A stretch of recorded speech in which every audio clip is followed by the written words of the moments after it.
বিশ্বাস করেন আমার দোষ নাইকা। আমি তো শুধু ভাবছি জনতা আমার কাইল্লা নুরা। হ্যাঁ, বেচের মধ্যে মাই এটা সুন্দর আছিল। আমি চিন্তা করছি কি মাইকা ফর্সা হয়েছে আলায়, টেলিভিশনে অ্যাড দেখবার লাগছি পেয়ার এন্ড লাভলি মার্কে নাকি ত্বক পর্চা বয়। আমি তো শুধু দৌড়া দৌড়া দেখছি ত্বকের মধ্যে কোনো তেল তিল্লা বাবা আছে নি। আমার চেহারা দেখছেন কেমনে তেল পড়ে। আমি ভাবছি আলায় এমন কোন ক্রিম বাড়িল যেটা মাখলে পস্সা হইব। আমার বউয়ে কয় তুমি কি ক্রিম মাখবার লাগছ, একটা ভালো দিকে ক্রিম কিনো।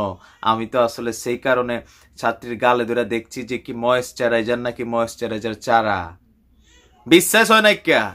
আমি শুধু ঠোঁট লাগাইয়া চেক করবার লাগছি আর কোন খবিসের ঘরে খবিস ভিডিও করে ছাইরা দিচ্ছে সারে চুম্মা দিচ্ছে।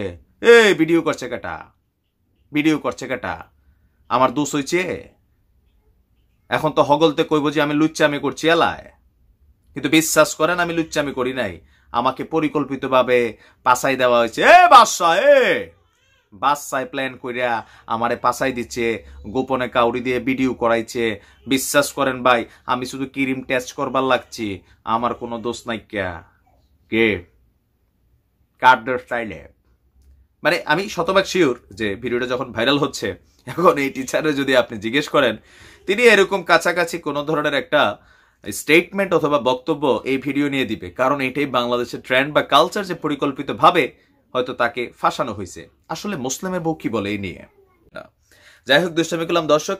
আপনারা জানেন ইন্ট্রোডিউসিং আজকে গেলাম না, খুবই হট একটা টপিক, অনেকে ইনবক্স এটা সম্পর্কে নক করেছেন। একটা ভিডিও, একজন 50 ঊর্ধ্ব শিক্ষক আর একটা বাচ্চা মেয়ে মেবি 8 বা 9-এর, এই ভিডিওটা ফেসবুকে এই মুহূর্তে ভাইরাল। তো এই ভিডিওটা সম্পর্কে 3 পার্ট। নাম্বার 1 হচ্ছে ভিডিওটা কি আদৌ এখনকার কিনা, সেটা হচ্ছে একটা বিষয়, কারণ আপনারা যারা আছেন অনেক সময় এগুলো সম্পর্কে একটু বোঝার বিষয় আছে। নাম্বার 2 হচ্ছে এইখানে যে ঠিকানাটা ব্যবহার করা হয়েছে, যে বরিশাল জেলার উজিরপুর আপনার হচ্ছে সোনার বাংলা মাধ্যমিক বিদ্যালয়ের প্রধান শিক্ষক নুরুল হক সাহেব, এই যে অ্যাড্রেস বা এই যে নামটা, এই যে বিদ্যালয়টা যেখানে কোট করা হয়েছে সেটা আদৌ কি সম্ভব, মানে সত্য নাকি মিথ্যা। আর থার্ড হচ্ছে যে এগুলা আসলে যেই হারে শুরু হচ্ছে সেটা থেকে প্রতিকারের উপায় কি। 3টা পার্টে আজকে ভিডিও বিভক্ত। নাম্বার 1, এই ভিডিওটা এখনকার না হওয়ার সম্ভাবনা শতভাগ। ভাই কিভাবে? কারণ আপনি যদি জানেন করোনার সিচুয়েশনে প্রাইভেট প্রতিষ্ঠান, বিশেষ করে যারা ব্যক্তিগতভাবে মাস্টারি করেন বা ছাত্রদের বেচ করে পড়ান, স্কুলে কোচিং কার্যক্রম বা প্রাইভেট প্রতিষ্ঠানে কোচিং কার্যক্রম, আইএলটিএস সেন্টার, যে কোনো ধরনের ব্যক্তিগত প্রাইভেট শিক্ষা প্রতিষ্ঠানগুলোকে সরকার এই মুহূর্তে বন্ধ করে রেখেছে, সেটা আপনারা জানেন। আর যদি কোনো মাস্টার এই আইনকে অমান্য করে গিয়ে কাউকে শিক্ষাদান করতে যায়, আপনারা জানেন যে অলরেডি 2জন মাস্টার অ্যারেস্ট হয়েছিল বাসায় গিয়ে প্রাইভেট পড়ানোর অপরাধে।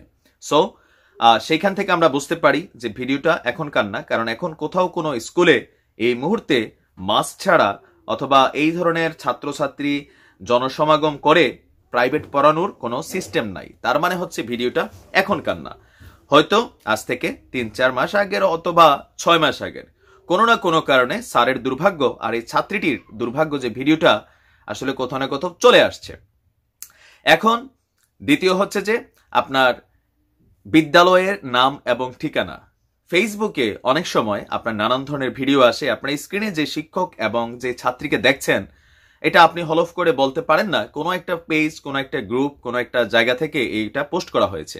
যেহেতু আমরা বরিশাল বিভাগের উজিরপুর যে এলাকা বা যে স্কুলের নাম মেনশন করা হয়েছে সেই স্কুলকে আমরা চিনি না, জানি না, বা ওই স্কুলের প্রধান শিক্ষক যে ব্যক্তিকে আমরা স্ক্রিনে দেখছি তিনি কিনা সেটাও জানি না। তো সেই ক্ষেত্রে এই নাম এবং স্কুলের ব্যাপারটাকে আমি আপাতত আলাদা রাখতে চাচ্ছি। যারা বরিশাল বিভাগ থেকে আমাকে দেখেন, উজিরপুরের কথা বলা হয়েছে, যে মাধ্যমিক বিদ্যালয়ের কথা বলা হয়েছে, আসলে সেই বিদ্যালয় কিনা সেটার কোনো গ্যারান্টি নাই। এখন বিদ্যালয়ের নামও বদনাম হয়ে যায় অনেক সময়। এখন হতে পারে যে শিক্ষক যিনি, এই ব্যক্তি যিনি নুরুল হক সাহেব যার নাম মেনশন করা হয়েছে, হতে পারে তিনিই সেই ব্যক্তি, আবার নাও হতে পারে। যদি তিনি সেই ব্যক্তি না হন তাহলে একটা স্কুলকে এটা কিন্তু পরিকল্পিতভাবে বদনাম করা হচ্ছে। আমরা আসতেছি আমাদের মেইন কথায়, কিন্তু এই বিষয়গুলো আপনাদের একটু বোঝা দরকার। নাম্বার 1, এই ভিডিওটা এখনকার না, কয়েক মাস আগের হতে পারে, 2-1 বছর আগের হতে পারে। হয়তো কোনো না কোনো কারণে মোবাইলের মাধ্যমে এটা আসলে লিক হয়ে গেছে ভিডিওটা, আর যার কারণে ভাইরাল। যেহেতু করোনার সিচুয়েশনে শিক্ষা প্রতিষ্ঠানগুলো বন্ধ আছে, প্রাইভেট কার্যক্রম বন্ধ আছে, তার মানে ভিডিওটা এখনকার না। এটা আমরা ক্লিয়ার হইলাম।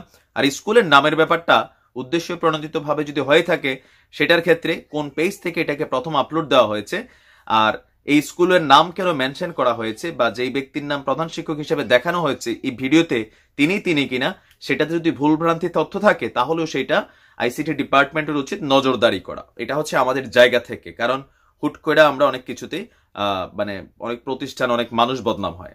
নাম্বার 3, যদি ভিডিওটা আপনার ঠিকানা যাই হোক, ভিডিওর ঘটনা তো সত্য।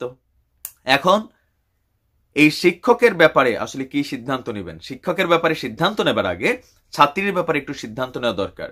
বর্তমানের এই 5G যুগে, ব্লুটুথ জমানায় একজন ছাত্রী সে একটু সচেতন অবশ্যই হওয়া উচিত।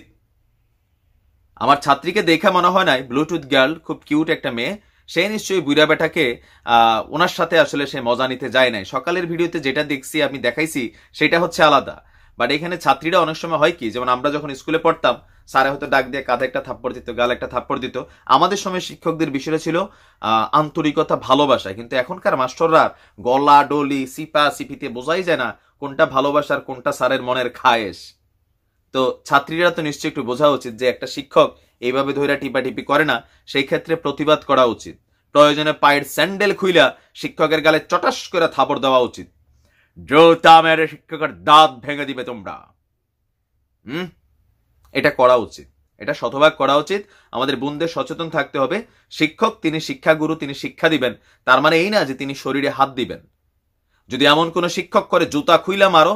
প্রয়োজনে আমরা তোমাদের পক্ষে ফেসবুক, ইউটিউবে কথা বলবো। এরকম শিক্ষকদেরকে জুলাইয়া ল্যাংটা করে মান্দার কাছে ঠাইল দিয়া ট্রাস ট্রাস করে বাইরেতে হবে, লুঙ্গি ছাড়া দৌড়ে দৌড়াইয়া। এখন প্রশ্ন হলো যে আসলে এগুলো তো আমরা কথার কথা বলছি, সমাধান কি? হোয়াটস দ্য সলিউশন, বা এগুলোর আসলে পার্মানেন্ট সলিউশনটা কি? সকালের ভিডিওতে আমি যে কথাগুলো বলেছি, ঠিক কথাগুলো আবার পুনরাবৃত্তি করছি। এখন আপনি ইচ্ছে করলেই বাচ্চার সাথে গিয়া স্কুলে বৈশা কি করতেছে না করতেছে আপনি দেখার সুযোগ নেই। এখন প্রযুক্তির এই যুগে আপনি ইচ্ছে করলে প্রযুক্তি ব্যবহার করতে পারেন।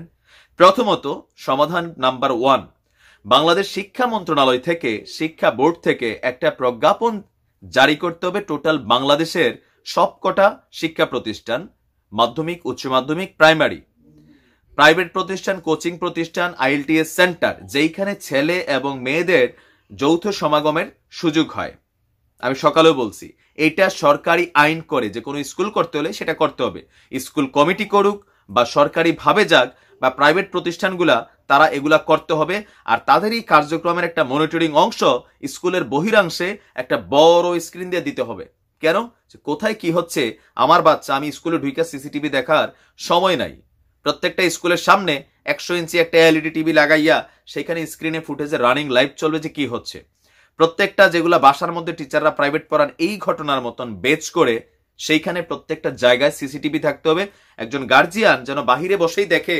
আমাদের অনেক মায়েরা বাচ্চাদেরকে স্কুলের ভিতরে দিয়ে বাহিরে অপেক্ষা করেন। তো এমন একটা জায়গায় যারা প্রাইভেট প্রতিষ্ঠান, কোচিং সেন্টার, আপনি আপনার একটা ডিসপ্লে বাহিরে রাখেন, গার্ডিয়ান যাতে দেখতে পারে আপনি ভিতরে কি টিপাটিপি করতেছেন নাকি পড়াচ্ছেন। এগুলা খুবই জরুরি।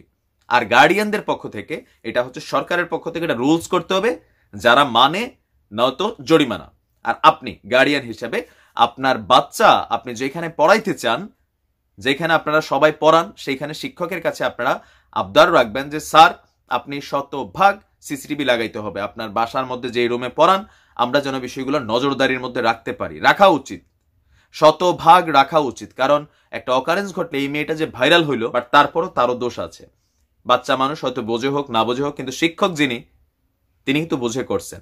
সো এগুলো আমরা ভাইরাল করতে পারবো, বিষয়গুলো আলোচনা করতে পারবো, কিন্তু ফাইনালি সলিউশনের যে বিষয়টা সেটা আপনার হাতে আর সরকারের হাতে।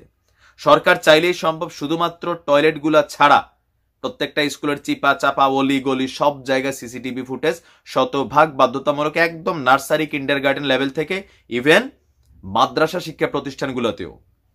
কারণ নুসরাতের মতন অনেক মানুষ এভাবে মারা যাচ্ছে। আপনার মাদ্রাসার মধ্যে ছেলেরাও ধর্ষিত হচ্ছে খতিবের হাতে, ইমামের হাতে, আজকাল গ্যারান্টি নাই। প্রত্যেকটা জায়গা সিসিটিভির আওতায় আনা উচিত, তাহলে অন্তত মন্দের ভালো কিছুটা হয়তো এই ঘটনাগুলো থেকে পরিত্রাণ পাওয়া যাবে।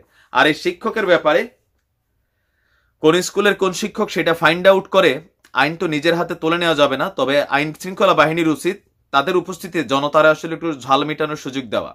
তাদের উপস্থিতিতে জনতারি দিয়ে জুতার মধ্যে ঘু বইরা ল্যাংটা করে পিটানো দরকার। তাহলে যদি জনতার ক্ষোভ কিছুটা কমে, তো সংশ্লিষ্ট যারা কর্তৃপক্ষ আছেন তাদের দৃষ্টি আকর্ষণ করে আজকের মতো শেষ করছি। আসসালামু আলাইকুম রহমতুল্লাহ।